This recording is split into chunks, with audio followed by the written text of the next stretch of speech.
Olá, muito bem-vindo ao Arrase no Enem. Eu tenho certeza que se você olhou com cuidado aquelas duas primeiras aulas e refez tudo que nós fizemos e fez os exercícios que eu estou deixando propostos no final das aulas, eu tenho certeza que você tem crescido. Eu tenho certeza que você vai, à medida que a gente for avançando nas aulas de revisão, você vai se sentir cada vez mais confiante com essa disciplina que é sim desafiadora, é para todos nós, mas que vale muito a pena estudar. É muito legal ser conhecedor de conceitos básicos que envolvem a natureza, que envolvem o nosso universo. E a física faz isso. A física tem essa função de nos fazer entender a natureza. Tá ok? Vamos adiante? Vamos dar uma olhadinha? A aula de hoje, eu quero que você já dê uma olhadinha. A gente vai discutir conceitos básicos de cinemática. Quem estuda cinemática é uma parte da mecânica. Quem estuda cinemática vai estudar o movimento pelo movimento. A gente não vai se preocupar do porquê que esses aviões estão voando. Claro, existem forças aplicadas sobre ele, mas nós não vamos nos preocupar com isso. Nós vamos nos preocupar apenas com o porquê do movimento, sem me preocupar, como eu já disse, com as causas do movimento. Quando nós vamos estudar as causas do movimento, nós estaremos então na dinâmica e nós vamos estudar dentro da dinâmica o conceito de força. Não é o caso aqui. Eu não estou preocupado com o porquê desses aviões terem conseguido levantar voo. O que me interessa é que eles têm velocidade e que eles deslocam. Isso é bastante importante. Certo? Tranquilo? Vamos adiante. Então, como a aula é de conceitos básicos, a gente vai começar com a ideia do referencial. Isso é bastante importante porque não se analisa movimento sem que se adote um referencial. Eu preciso necessariamente de um referencial para afirmar se um corpo está ou não em movimento. Então, o referencial nada mais é do que um corpo que a gente escolheu e a partir do qual, em relação ao qual, a gente vai analisar o movimento de um determinado móvel. Eu já dou exemplos para vocês. Outra coisa importante é que não existe um referencial absoluto. O que seria o referencial absoluto? O referencial absoluto seria aquele que, a partir do qual eu, estando nele, pudesse observar tudo no universo em repouso, por exemplo. Não existe esse referencial onde, a partir da onde, eu observe todas as estrelas, todos os planetas, todas as luas, cometas e pareçam todos estar em repouso em relação a mim, certo? Então, quando eu digo que não há referencial absoluto, é porque não existe um referencial do qual eu possa afirmar que tudo está em repouso em relação a mim, certo? Tranquilo? Então, essa que é a ideia do referencial absoluto. Ele não existe, tá ok? Movimento e repouso dependem do referencial adotado. Então tem uma tirinha aí, uma chargezinha do Maurício de Souza, envolvendo com a Mônica, com o Cebolinha, o Cascão e o Chaveco, não é isso? Então eu imagino que o Cebolinha deva ter dito para a Mônica, me dá um embalo aqui, né, me embala nessa balança, como a gente diz. E a Mônica, que tem uma força desproporcional, foi empurrar o Cebolinha, que acabou colidindo com o Cascão, que acabou colidindo com o Chaveco, eles estão agora indo lá adiante, né? Então, essa é a charge, essa é a graça. Então, eu pergunto, em relação à Mônica, o Cascão está em movimento? A gente vai responder que sim, não é isso? A charge traz essa ideia de que os três estão em movimento em relação à Mônica. Mas veja que eu precisei estabelecer um referencial, eu precisei perguntar para vocês, olha, o Cascão está em movimento? Se eu fizer essa pergunta, está em movimento? Essa pergunta não está completa, porque você precisa perguntar para mim qual é o referencial. Se eu afirmasse solto assim, se eu chegasse para você e dissesse assim, bem solto, o Cascão está em movimento? Você não vai conseguir responder essa pergunta, ou não deveria nem tentar. Você deveria me devolver uma outra pergunta dizendo, certo, o Cascão está em movimento? Em relação a quê, professor? Você quer que eu responda em relação a qual referencial? Há necessidade de sempre se adotar um referencial. Então vamos voltar para a chargezinha. Então se eu olhar para o Cascão, eu digo assim, o Cascão está em movimento. Em relação a quem, professor? Em relação à Mônica. Em relação ao tronco da árvore. Verdade. Agora, será que o Cascão está em movimento em relação ao Cebolinha? Não, né? Hein? O Cascão está em movimento em relação ao Cebolinha? Não, eles estão andando juntos, eles estão indo juntos. O tempo está passando e a distância entre o Cebolinha e o Cascão não se altera, ou seja, eles estão indo juntos. Então, se a gente perguntasse na charge, Cebolinha, o Cascão tem movimento? Ele vai responder, não. Ele vai dizer, em relação a mim, não, porque o tempo está passando e ele está sempre à mesma distância de mim. O mesmo a gente pode falar do Chaveco. O Chaveco também está em repouso em relação ao Cebolinha. Também está em repouso em relação ao Cascão, se tomarmos o Cascão como referencial. E o Chaveco está em movimento em relação à Mônica, certo?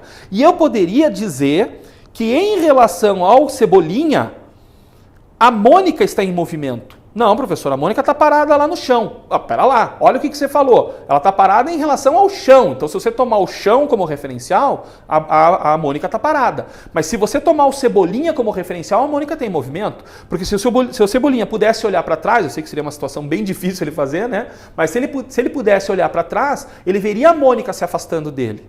Concordam comigo? Vocês concordam? Se o Cebolinha pudesse virar e olhar lá para trás, ele veria a Mônica se afastando dele. Então ele diria, a Mônica está em movimento em relação a mim.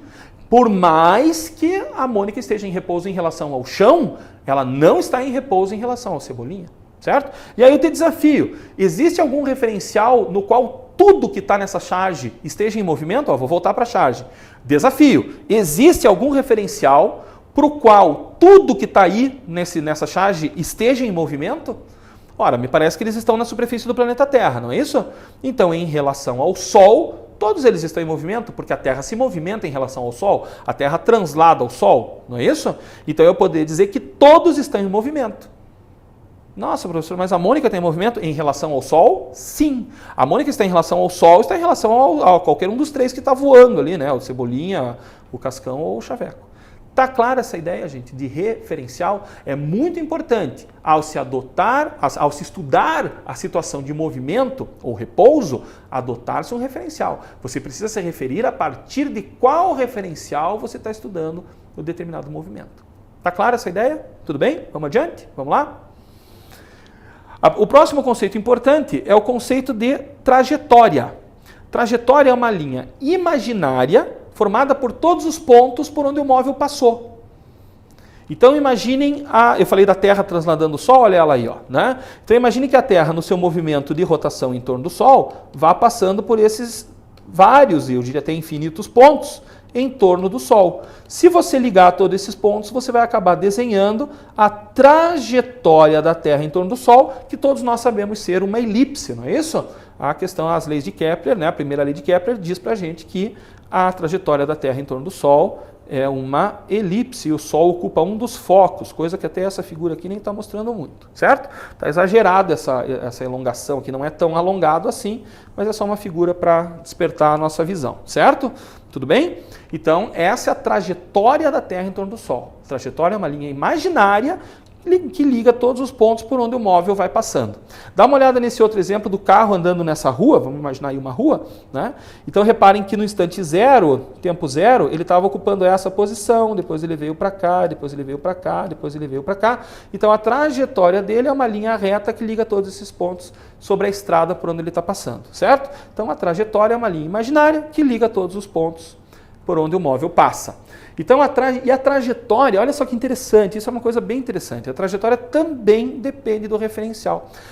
A forma que a trajetória tem também vai depender do referencial que você adotou para observar aquele determinado movimento. Então, um exemplo bem clássico e bacana de enxergar é de um avião soltando uma bomba, por exemplo, né? Então, reparem, esse avião está voando para lá, obviamente, e quando chega nesse ponto aqui, ele solta uma bomba. E aí você tem um observador fixo ao solo. Se você tomar esse observador fixo ao solo como teu referencial, ele vai ver a bomba formar uma trajetória parabólica. A gente pode discutir melhor isso depois, mas essa trajetória parabólica, ela se dá em função do movimento com velocidade constante que o avião tem para frente e o movimento acelerado que a bomba tem quando cai. Afinal de contas, quando a bomba cai, ela cai de forma acelerada, acelerada pela aceleração da gravidade, certo? Então, essa composição de dois movimentos, um em linha reta com velocidade constante e um de queda com a velocidade aumentando cada vez mais, acaba gerando essa trajetória parabólica. Deixa eu apagar isso aqui. Acaba gerando essa trajetória parabólica, uma composição de movimentos. E essa composição de movimentos, quem observa é quem está parado lá no chão, observando a queda dessa bomba. Já o piloto, por sua vez, se olhar para a bomba, como é que ele vai ver? Como a bomba tem a mesma velocidade para frente do avião, afinal de contas ela saiu do avião e não tem por que ela perder essa velocidade, a gente está desprezando aqui, obviamente, qualquer situação de resistência com o ar. Como a bomba não tem o porquê, não existe nenhum motivo para ela retardar o movimento, para ela frear o movimento à frente, ela continua com a mesma velocidade do avião.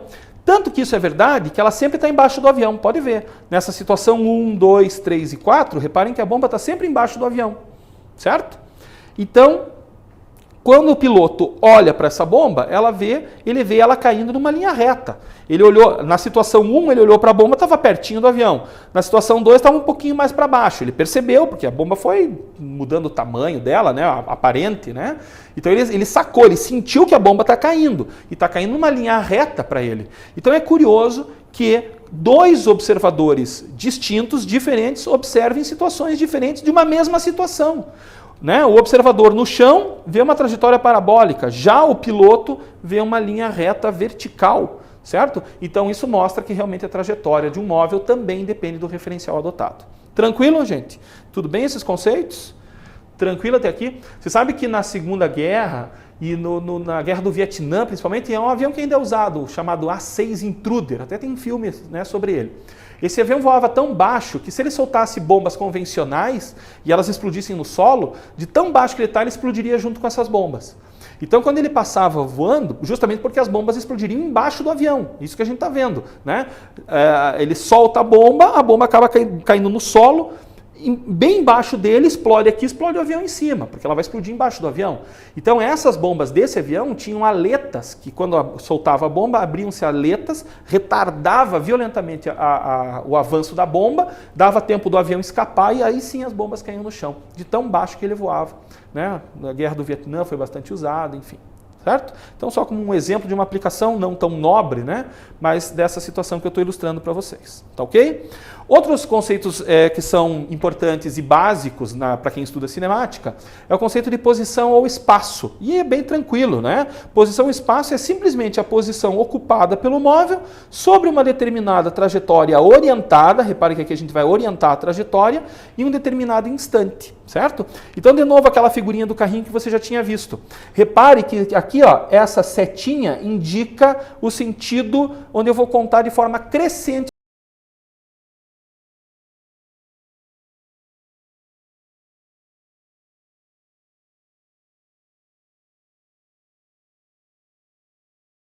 positivo, então eu vou contar, se eu escolher aqui o 0, 1 metro, 2 metros, 3 metros, 4 metros, 5 metros, para cá, para o outro lado, menos 1, menos 2, bem o que é o eixo X mesmo, né?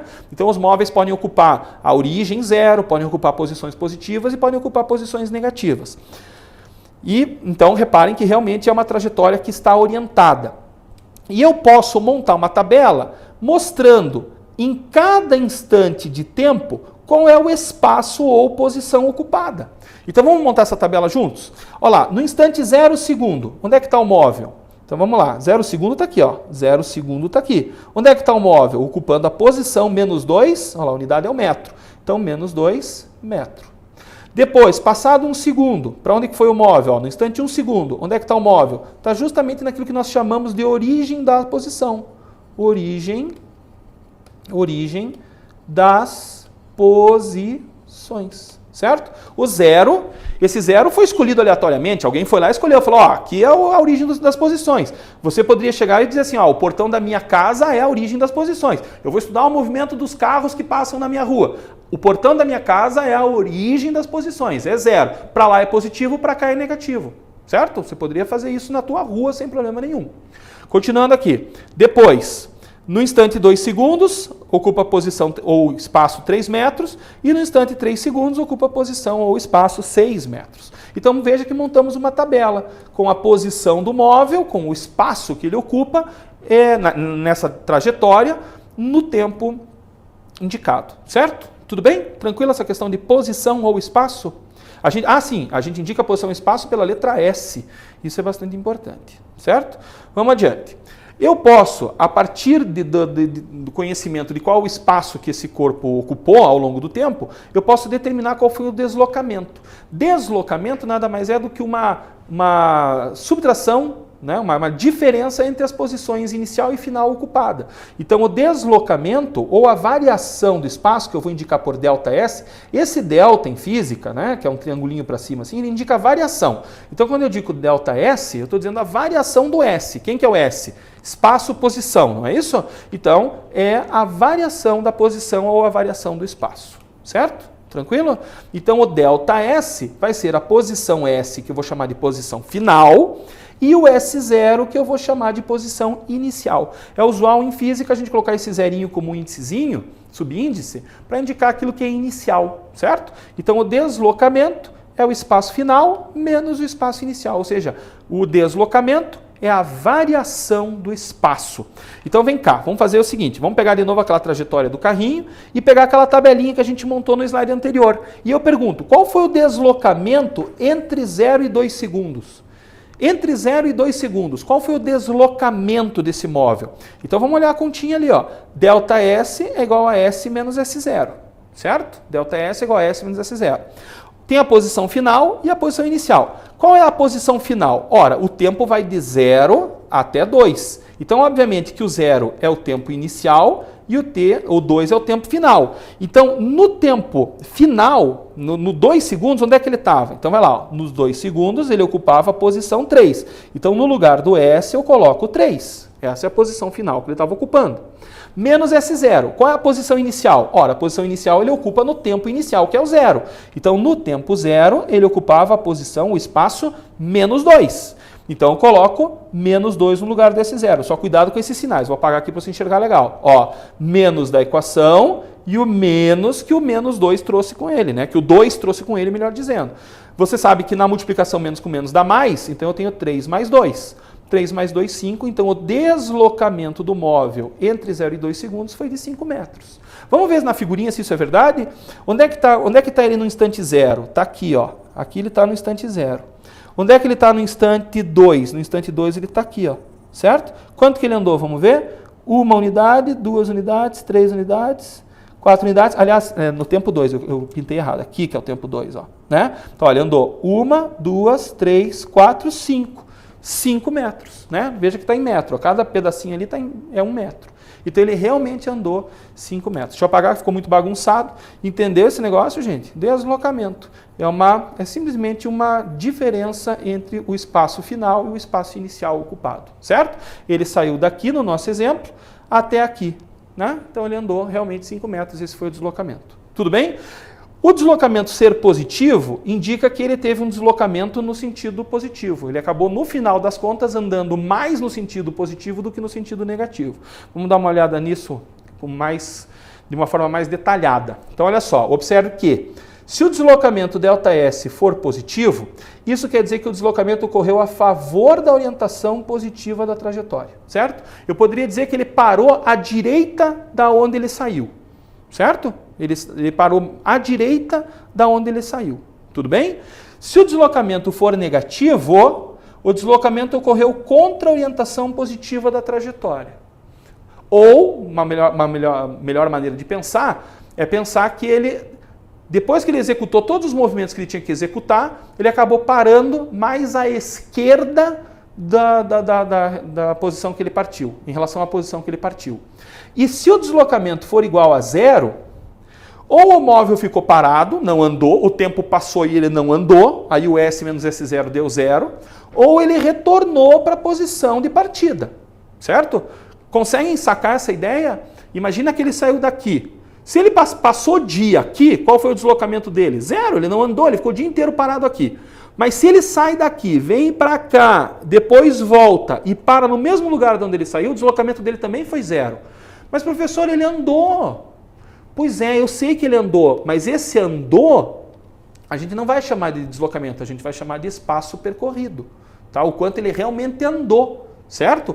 Ele andou, ele pode ter andado 1.000 quilômetros para cá, voltou os 1.000 quilômetros e parou no mesmo lugar de onde saiu, o deslocamento dele é 0, porque o S e o S0 são iguais. Como o deslocamento ΔS é S menos S0 e eles são iguais, dá 0. Então, por mais que ele acabe andando um monte, o que ele realmente andou, mas parou no mesmo lugar, o deslocamento foi 0. Então, se o ΔS é 0, você tem duas coisas que você pode pensar. Ou ele ficou parado lá o tempo todo, ou ele saiu, andou pelo mundo inteiro e voltou, parou no mesmo lugar, o deslocamento dele é 0.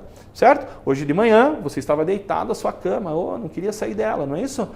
Saiu, foi trabalhar, foi estudar, voltou para sua cama, o deslocamento nesse intervalo de tempo que você saiu dela até voltar foi zero, porque você voltou para o mesmo lugar de onde você saiu. Então o deslocamento é igual a zero. Curioso, né? A gente andou um monte, mas o deslocamento final é igual a zero. Tudo bem? Tranquila a ideia? Porque o deslocamento não depende disso. O deslocamento depende da posição inicial e da posição final. Se elas forem iguais, o deslocamento vai ser igual a zero. Voltou para o mesmo lugar, zero. Tá certo? Tranquilo? Então voltando para cá. Olha lá. Quando o deslocamento é positivo, nós dizemos que ocorreu um movimento progressivo. Andou no sentido positivo da trajetória, você está executando um movimento progressivo. Se o deslocamento for negativo, você realizou um movimento retrógrado, ou seja, andou mais no sentido negativo, tá certo? Vou apagar. Então, movimentos progressivos, deslocamentos positivos. Movimento retrógrado, deslocamento negativo, certo? Ou seja, imagine aqui a trajetória. Aqui está o zero, aqui está o A, né? Toda vez que você andar para cá, você está realizando um deslocamento positivo, porque você está andando a favor da trajetória. Então, o teu movimento é um movimento progressivo. Se você andar para cá, você está andando no sentido negativo dessa trajetória. Então, você está executando um movimento retrógrado, certo? Tudo bem? Então, veja que o movimento progressivo é um movimento que se deu a favor da trajetória orientada. O movimento retrógrado foi no sentido contrário ao positivo adotado, certo? Andou no sentido negativo, a gente pode dizer. Vamos fazer algumas continhas para exemplificar isso.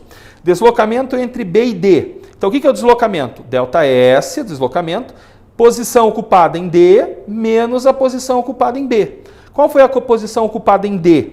Posição ocupada em D, 240 km. Está aqui. Ó, é só olhar na trajetória aqui, está em quilômetros. E posição ocupada no ponto B, 80. Então, menos 80. Veja que aqui tudo é positivo, certo? Não tem nada negativo para cá. Então, 240 menos 80, 160 km. Então, o deslocamento de D para B, ou melhor, de B para D, é positivo. Por quê? Porque o movimento foi progressivo, né? Você andou no sentido positivo da trajetória, certo? Você foi de B para D. E de C para A? Então vamos lá, mesma coisa. Deslocamento ΔS, SA menos SB. Posição ocupada por A, 0. Origem das posições, 0. Menos posição ocupada em C, 160. Menos 160. 0 menos 160, menos 60. Veja que agora o deslocamento ficou negativo. Por que ficou negativo? Porque você andou no sentido negativo da trajetória. Agora você saiu de C e foi para A. Percebe?